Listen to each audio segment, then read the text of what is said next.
17:30, час новин на телеканалі АТR. Сьогодні 3 жовтня, це 949-й день анексії Криму. Ви дивитеся «Заман», студії Ескендер Меметов. Чергове затримання кримського татарина в окупованому Криму. У селищі Капсихор, нині Морське, Судакського району, зник Рімзі Османов. 32-річний чоловік жив окремо від батьків у будинку свого діда. Востаннє розмовляв з батьками 25 вересня. З понеділка 26-го родичі не могли до нього додзвонитися. Разом з чоловіком зникла його автівка, але пізніше її знайшли у Сімферополі. Родичі відзначають, що Рімзі дотримувався канонів ісламу, не брав участі у жодних політичних акціях. У Криму триває засідання Центрального суду окупованого Сімферополя у справі 26 лютого. Мустафу Дегерменджі, Алі Асанова, Ескендера Емірвалієва, Арсена Юнусова та Ескендера Кантемірова судять за участь у мітингу 26 лютого 2014 року під стінами Верховної Ради Криму. Вони проходили по тій же справі, що й заступник голови Меджлісу Ахтем Чийгоз. Але Верховний суд окупованого Криму розділив справу 26 лютого на справу Ахтема Чийгоза та інших. Про деталі засідання Центрального суду окупованого Сімферополя дізнавайтеся з наступних випусків «Заман».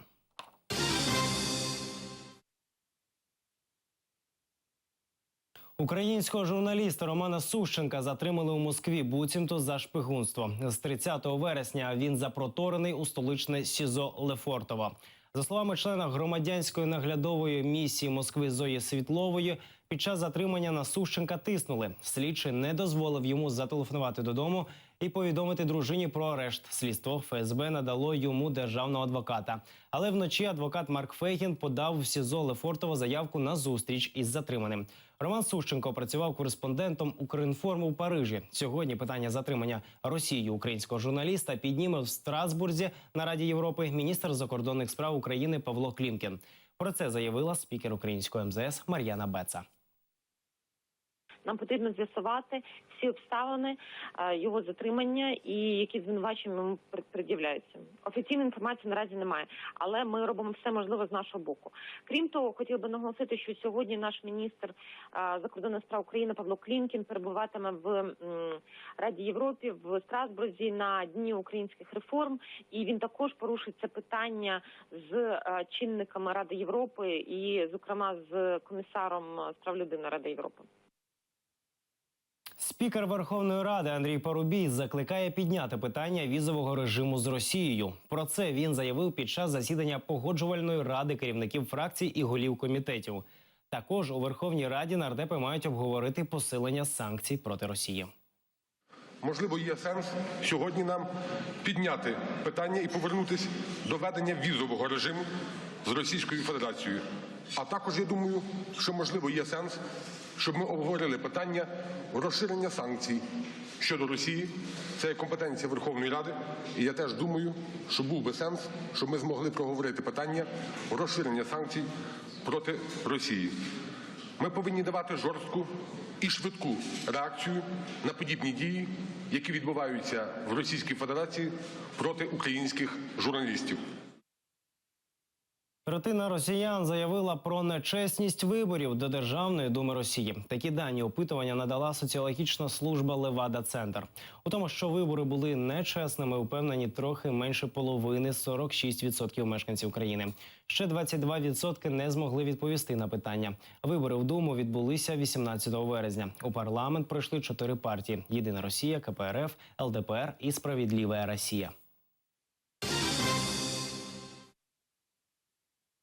Офіційний Стамбул лише на 4-й день відреагував на заборону Меджлісу. Тамтешня діаспора кримських татар вже наступного дня поширила ноти протесту щодо визнання представницького органу кримських татар екстремістською організацією. Наш спеціальний кореспондент зі Стамбулу Емінія Халіл зустрічалася з кримськими татарами Туреччини. Турецька МЗС засмутила рішення Верховного суду Росії заборонити Меджліс в Криму. Заява з таким змістом з'явилася на сайті відомства тільки у понеділок. Ми зустріли з жалем рішення найвищого судового органу Росії, який підтвердив рішення першої інстанції після подачі касаційної скарги. Нас засмучує бажання чинити тиск подібними заборонними методами на кримських татар, які хочуть лише жити вільно, спокійно і безпечно, які завжди висловлювали свої законні вимоги демократичними та мирними способами. І наразі. Кримсько-татарські громадські організації Туреччини наступного дня після суду у Росії висловили рішучий протест. Türkiye Cumhuriyeti hükümeti Туреччина з самого початку не визнає окупацію Криму і Донбасу, тобто не визнає окупацію території України.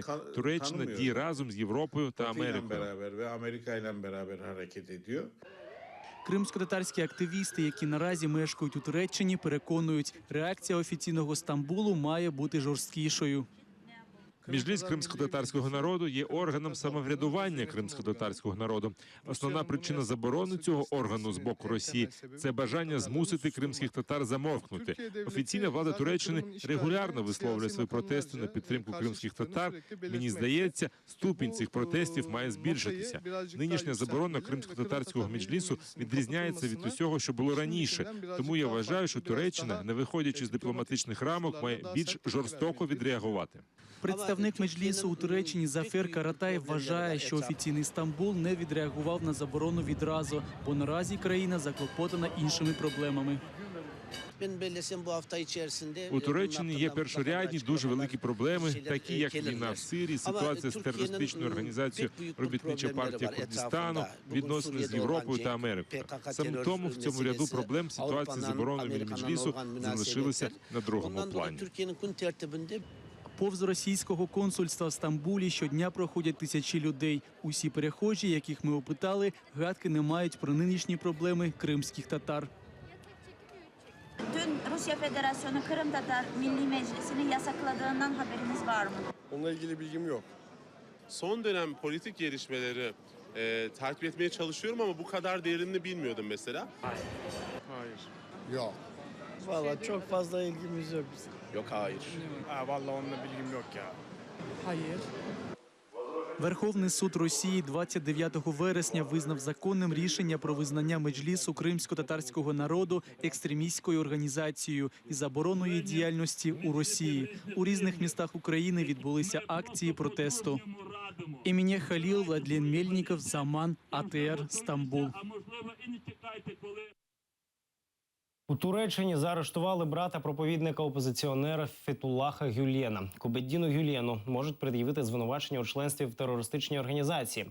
Раніше турецька влада затримала племінницю Фетуллаха Гюлєна. Самого проповідника Анкара звинувачує в організації спроби державного заколоту. Турецька влада вважає, що Гюлєн, який наразі мешкає в США, закликав своїх послідовників скинути президента Ердогана. Туреччина наполягає, аби США видали її релігійного діяча.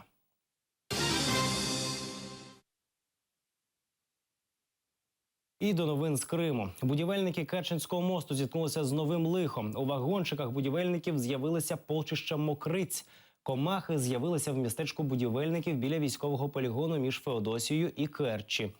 Всередині вересня. До кінця місяця комахи повністю заполонили приміщення. Символ Керчі – Мітріданські сходи руйнуються. Більше 400 сходинок ведуть з центральної площі міста на гору Мітрідат. Там знаходиться обеліск слави, вічний вогонь і розкопки стародавнього міста Пантікапей. Приїжджі відзначають, за туристичним об'єктом не доглядають. Можно поухаживать по сторонам, вот озеленить прекрасно было бы. Можно в некоторых местах поставить стульчики, чтобы люди не молодые уже поотдыхали там, посидели минут 5. Было бы прекрасно. Но с точки зрения, что это исторический памятник, она не может быть, безусловно, в идеальном состоянии. Ну, конечно, город в целом, и не только лестница, нуждается в дополнительном уходе. Но отвратительные дороги, это все говорят о Керчи. Мы в данный момент отдыхаем в курортном, без комментариев. Ашан та Метро можуть піти з Криму. Про це пише сайт «Новості Крима». За інформацією розслідування агенції Reuters, ці компанії всупереч санкцій Євросоюзу продовжили свою діяльність на території окупованого Криму. Спершу представники компанії виправдалися незалежними посередниками, що не підпадають під санкції. Однак пізніше товару в кримських відділеннях Метро та Ашан стало менше.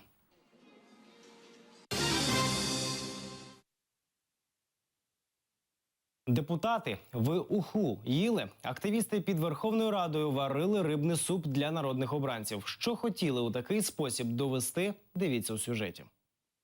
Під дверима Верховної Ради розкладають дрова та казан. У торбинках активісти приносять рибу, картоплю, моркву та цибулю. Колотять уху для депутатів. Давайте трошки зелені посипемо, щоб зрозуміло, що зелені не тільки у вигляді доларів. Оце справжня зелень. У такий спосіб з плакатами у руках вимагають не реєструвати законопроект глави фракції блоку Петра Порошенка Ігоря Гринєва. Він пропонує закрити інформацію про майно і отримані чиновниками подарунки. І весь цей час вони формували свої статки за наш з вами рахунок. А тепер, коли через 25 років прийшов нарешті час показати все награбоване непосильною працею за 25 років, вони починають говорити про те, що це порушує їхні права. Йдеться про суддів, прокурорів і слідчих. Коли вам пан Гринєв буде казки розповідати про грабіжників, які нападуть на держслужбовців, задайте йому одне питання.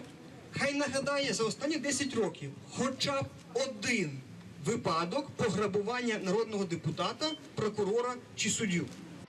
У документі Гринєв також пропонує скасувати кримінальну відповідальність за помилки у декларації. Активісти вважають, що цей законопроект направлений на приховування статків чиновників та саботує боротьбу з корупцією в державі.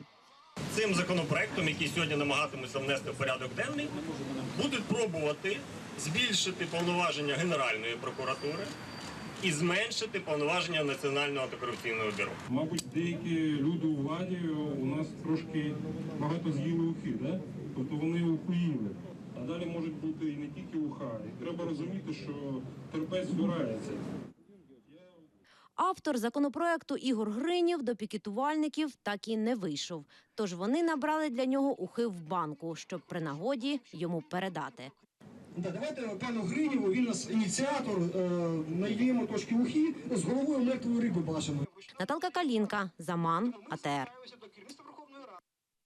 У Амстердам на суд по скіфському золоту поїде українська делегація. Суд відбудеться 5 жовтня. Предметом суперечок стала колекція з 565 музейних предметів, які надали Центральний музей Тавриди, Керченський історико-культурний заповідник, Національний заповідник Херсонес-Таврійський і Бахчисарайський історико-культурний заповідник для експонування в музеї Аллард Пірсон в Амстердамі. Виставка «Крим. Золотий острів у Чорному морі» проводилася з 6 лютого 2014 року по 28 травня того ж року. За цей час відбулася окупація Криму Росією. Київські експонати були застраховані на 11 мільйонів євро. Голландці оцінили кримські експонати на 10 мільйонів євро.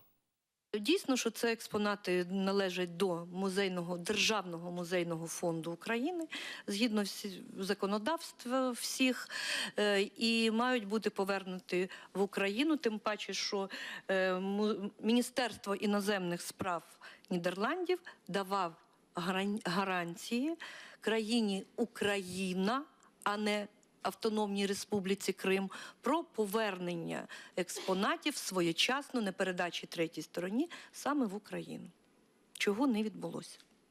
Судиться музеї Криму, які за конвенцією 2014 року є невизнаними, тобто сама сторона є невизнаною, але вона йде в суді, виступає і вона судиться з нами. Ми зробили відразу постанову уряду про те, що за умов окупації Криму, за умов анексії Криму, всі предмети, які були би скрізь, зокрема ці, про які ми щойно зараз говоримо, вони повинні бути привезені на тимчасове зберігання до України в музей історії. Процедурами, які застосовуються в відповідному судовому процесі, це буде слухання по суті. Це не є процедурне або якесь інше слухання, яке орієнтовано на одне чи два процесуальні питання. Це буде слухання справи по суті.